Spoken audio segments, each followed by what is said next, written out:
প্রশ্ন ১।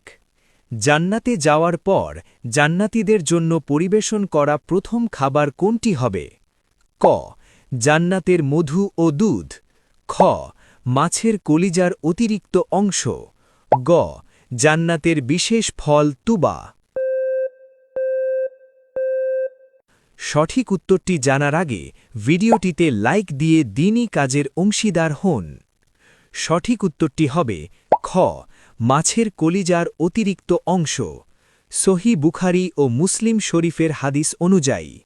হাদিসে আছে, জান্নাতে প্রবেশের পর আল্লাহ তাআলা তার মেহমানদের অর্থাৎ জান্নাতীদের যে প্রথম খাবারটি দিয়ে আপ্যায়ন করবেন তা হবে বিশাল এক মাছের কলিজার সুস্বাদু অংশ।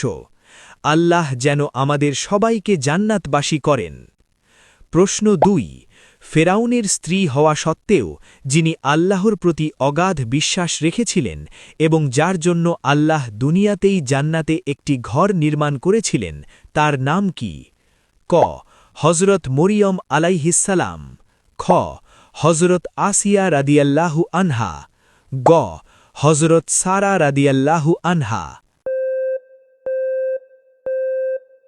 উত্তরটি জানার আগে ভিডিওটি শেয়ার করুন।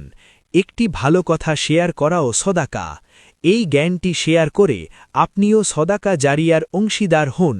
আপনার হয়তো একটি শেয়ার হাজারো মানুষকে সঠিক পথে আনবে। সঠিক উত্তরটি হবে খ। হজরত আসিয়া রাদিয়াল্লাহু আনহা।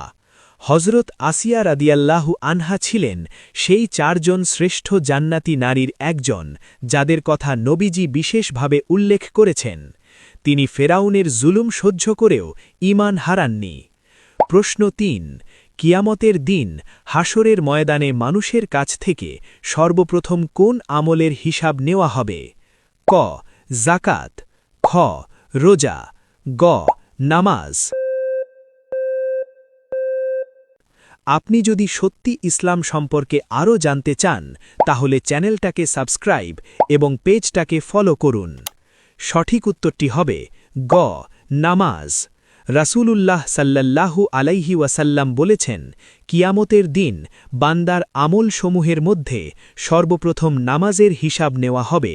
নামাজ যদি ঠিক থাকে তবে তার বাকি সব আমলও সহজ হয়ে যাবে।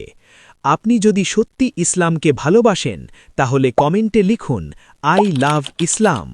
আপনি কয়টি প্রশ্নের উত্তর দিতে পেরেছেন কমেন্টে জানাবেন।